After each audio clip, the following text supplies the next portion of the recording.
filling in as staff and You gotta clerk. take notes, Jay. Yeah, okay. Natalie Corzine-Moore, Jack Lee, Here. Wes Noble, Here. Bud Waltman. We have everyone in attendance. The purpose of this meeting is to consider a request before us for the expansion of a conditional use at 71, or also known as 73 Jungfield Avenue.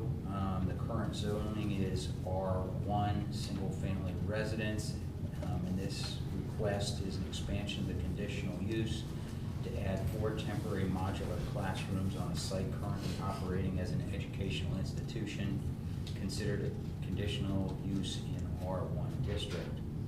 The property is owned by taxpayers and is used by the Winwood City School District. The school sits on a little over 2 acres, according to the Hamilton County's website. Jeff, is it proper first to have comments by the public and then, Well, you do need to have a public hearing. Yes. For this. I think generally you may have the applicant, well, actually, generally you would have staff present a staff report. Okay. And then have the applicant present what it is they're requesting, and then open it up to any other Okay. comments. So Yvonne, would you like to handle the staff piece? I'll be more than happy to. You did already cover some of it, that Winwood City Schools is the applicant for the purpose of adding 4 temporary modular classrooms to it's already considered a conditional use, and this would be an expansion of that conditional use. You have touched on the property, and for staff considerations, due to the district not being in a position to add a permanent addition to their property, they're proposing the modulars as a more affordable alternative. Their idea is for the preschoolers to be in the main building, but the second graders, I believe, to be in the modulars for the 2015-2016 school year. They're going to be placed on an existing concrete lot located behind the gymnasium, 75 feet at least from the east property line that borders the Hamilton County Park District, and close to 200 feet from the north property line on Junedale. So based on those dimensions, it seems like the modulars will be well within the setback requirements and significantly back from those requirements. It's our understanding that the size, design, materials for the modulars will also be in keeping with the appearance of the existing building. Let's see, I think the purpose is to provide room for 96 additional school children, up to 96 additional children. It's our understanding there will be a ramp that will allow access to those modulars, as well as egress stairs. An 8-foot wide canopy is proposed to allow students to walk from the modulars to the school building to keep them out of weather conditions, and lighting under the canopy is planned. And we, from what we've seen from the plans, that should not impact the adjacent neighbors in any way. One element of this that is already in motion, but I feel staff felt it was significant to the project, and that is additional parking that will be put on the school site that we believe will address a lot of current issues, as well as address their parking requirement for this expansion. And our engineer right now is in the process of reviewing those plans, and I believe they can address that. The school can address that in a little bit, but I think they have plans to do that probably in July of this year. So we're really pleased about that. So the standards regarding the regulations on the lot size, development standards, and any use limitations, we believe will be met. Due to the fact that the modulars are going to be placed on a current concrete pad, there are no additional drainage concerns. It's already existing. With the location of them behind the building, we also don't feel it will be detrimental to the neighboring properties, and would not hinder the use or enjoyment of those adjacent properties. As the property is currently operating as a school, it will continue to operate as a school, so there is no change in the property use. although the use does not appear it would be detrimental, everybody has been, all surrounding people have been informed, and, Plan Commission is encouraged to take, due consideration for any comments from those members, from those adjacent property owners. The other thing we thought was that you're being asked to consider a temporary use, so you might want to consider a time frame perhaps during which they may have to come back and seek, establish that temporary. What does temporary mean? Maybe a periodic review by Planning Commission might be appropriate there. Also, once the modulars are no longer needed, staff would suggest that they be required to remove them within perhaps a 30-day period. And also, just for your information, the building and fire permits, they will be required prior to occupancy. That will occur, and it's our understanding that the fire department, those are done before the school year each year. So staff recommends approval. Just a point of clarification, in any question the board may make, is it strictly limited to the modular units themselves, or can we ask comments or questions about the parking lot? I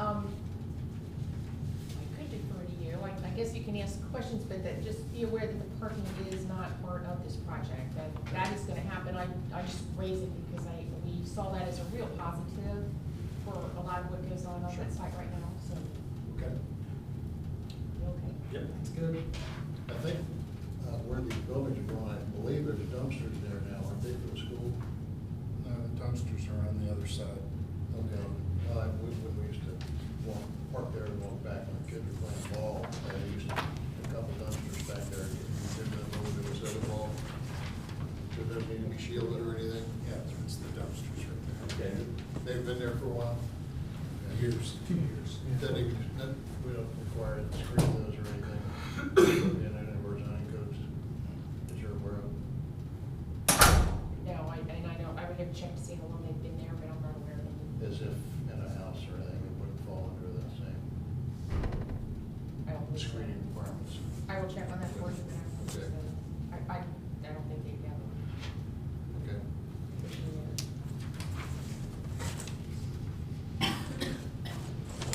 Any other questions from staff? The only question I had, did we get any feedback from neighbors that were notified electronically or letters or anything? I am aware that the Park District representative came in just to take a look at everything and had no objection. They mostly just wanted to see, and I don't know, somebody may be here tonight from there, and I believe. We'll find out in a Otherwise, minute. people are here, yes. Okay. But you didn't get anything written, either email or letter or telegraph? Okay, good. None of this is greenbelt, is it? Yeah. Let's go district, Steve. Absolutely. Sure. Well, thank you first of all for the consideration and the opportunity to speak to you tonight. Can you introduce yourself, which is over there? Yeah, absolutely. I'm sorry, I should do that. Um, Steve Benham, Director of Business Affairs for Woodland Schools. Been with the district for 17 years, so for a while.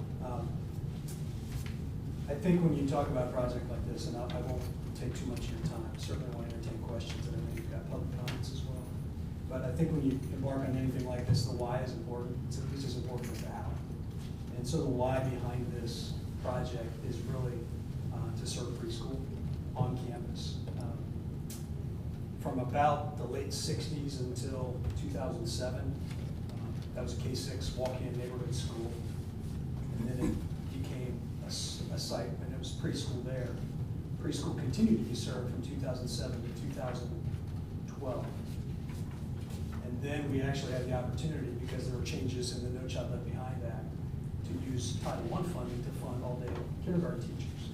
So something the district had wanted to do for a long time, was just serve kids in an all-day kindergarten program, which there's reams of research about the benefits long-term for children. We had the opportunity to finally financially do that. So we expanded, and displaced a lot of rooms. Preschool at that point was then moved to Kimber Heights. another district-owned and operated building.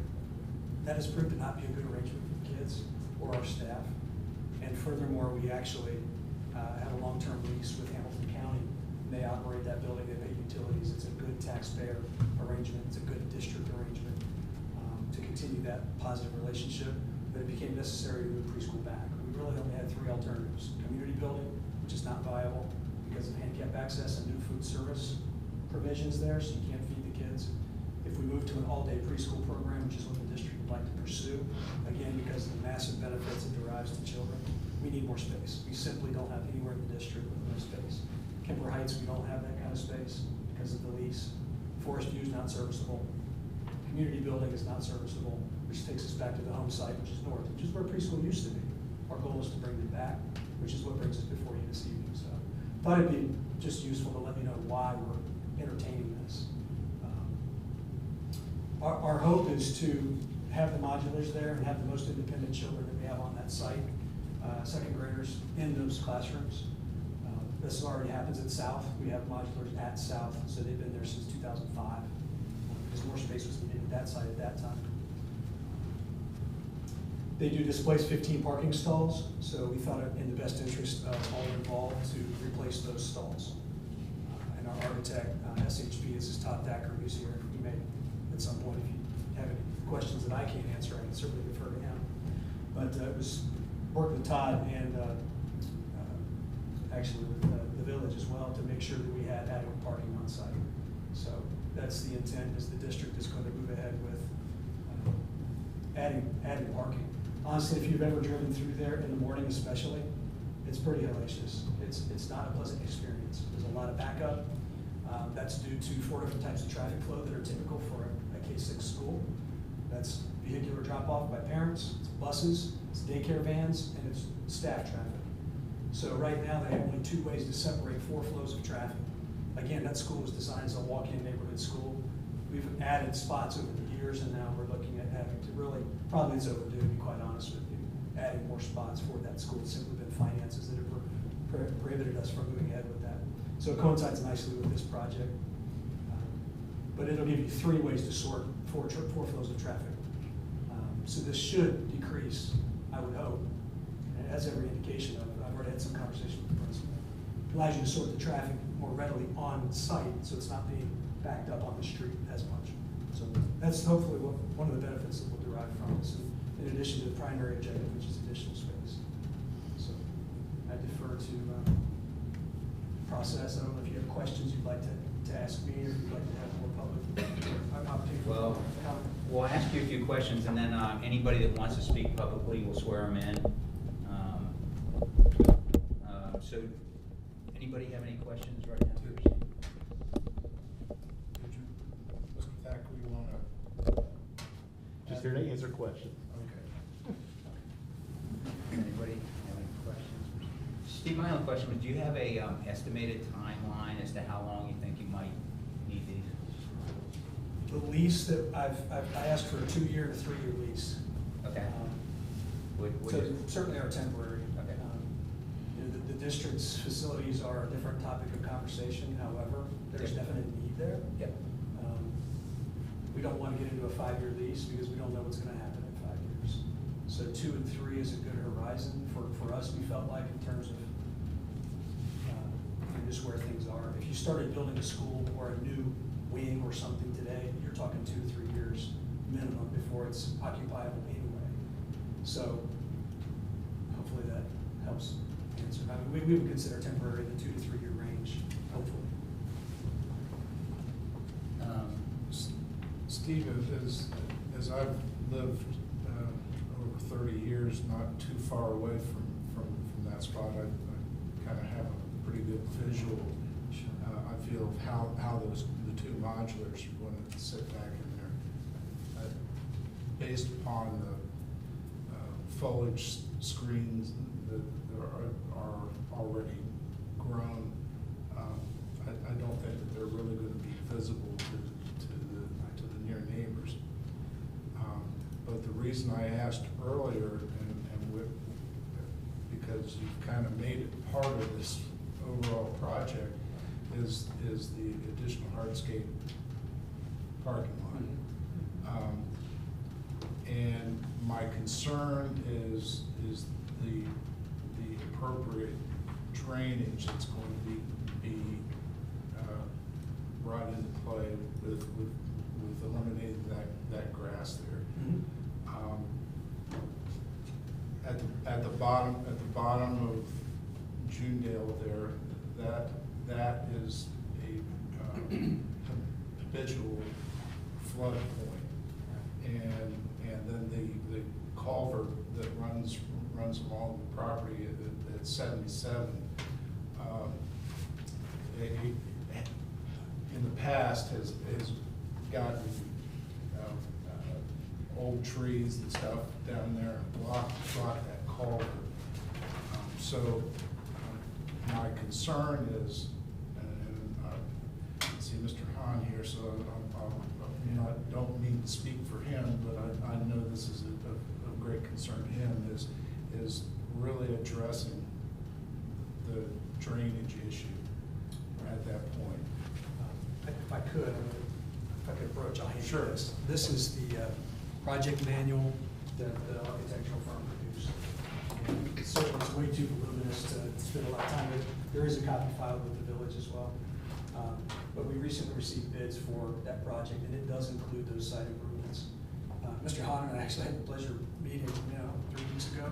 Yes. And he made me aware of a couple things I was not aware of at the time. And I think it would be honestly not very wise on our part as a district to not, one, we have to handle the added stormwater drain off. That's required. Yeah. But two, if we didn't make site improvements while we're doing this, we've already got equipment deployed, we've already got a contractor on site, would be silly. So we wanted to go ahead and make those improvements because that's just the right thing to do as a good neighbor. So the plan is to enlarge and Mr. Thackeray, I'll defer to you here too, a little bit, or tell me if I get any of this off. But we want to go ahead and open up the road, repair that pipe, as we actually are about 99.9% sure there's a leak somewhere in that stormwater drain line. And the village was kind enough to share with us the location of some of the lines. So we need to enlarge the crock that's there, the drainage, the stormwater catch basin. It's too small, it's undersized, it needs to be enlarged. And we also want to repair that line, because right now we're getting sinkholes, and that's a sure sign that you've got a drainage issue somewhere, cracking the line. So right now, the engineers are telling us, and this is Kleininger's engineering firm, local here in town, they're telling us that it's not necessary to construct a drainage basin. Because if you get too much runoff, that's the necessary requirement. And you're going to independently verify that too with the engineers that the village is. Our engineers are working on it. So you'll get third-party verification. But the reality is, we need to do something about that area right there where I think it's not in terms of the Junefield or Junedale, excuse me. Yeah. It's, especially in the winter when you get that, you get snow and it thaws and then it freezes. Yeah. That's not a good scenario. And then rain like we had last weekend. Yeah, I'm sure it's an interesting site. Yeah. So, I mean, it's our better, intent. than it used to be, but if you're adding additional hard surface there, It's it's, a huge consideration, I Yeah. totally agree. okay. I get it right. Other questions for Mr. Denny? Is the HVAC top mounted on these units? Yes. Top mounted, I'm sorry, no, it's end mounted. Or on the It's ends? on the end, yeah. We're spending, the school is spending a lot of money right now for these units for 2 years. It's a lease. So, Okay, but now let's say, for example, 2 years comes up and you say, well, we're gone. Okay, who's gonna clean up what's left? absolutely is our responsibility. Well, I mean, that's something that needs to be in documentation and the drawings and everything else on this job. We want to make sure that whatever is on our site is well maintained. So we wouldn't, and part of the advantage of this is it's mounted on asphalt, so you don't have concrete foundations to deal with. It's hurricane tied down, that's how it's actually secured. So it's pretty easy to deploy it and undeploy it. prior years, I've seen a lot of them where all of a sudden, nobody knows who owns them. We'll be pretty sure about that. Yeah. And there is a commitment in here to get them removed within 30 days if they are not. That's what I'm getting Yeah. at. If use Okay. ceases, I think that's very I've reasonable. seen that commitment before in documentation, and then all of a sudden, nobody knows anything about it. Well, it'll be documented and we know Well, where. I'm just, Yeah. No, that's a point well taken. Other questions for Mr. Denny? I'm going to ask anyone that plans to address the board to rise, and we'll swear you in. So if anyone would like to speak this evening as part of our public hearing, I'm going to ask you to rise. Do you swear that the testimony you will give at this hearing is the truth to the best of your knowledge? Answer, I do. Hearing 3 I do's, please be seated. And Mr. Willard, since you're the first and closest person, we'll have you go first. And I would ask that everybody restrict their comments to the subject matter in front of us.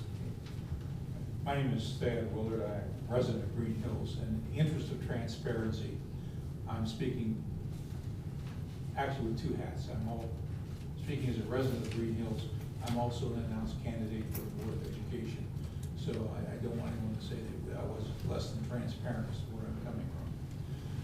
First, I agree wholeheartedly with the administration that preschool and the kindergarten is absolutely necessary, given the demographics that we have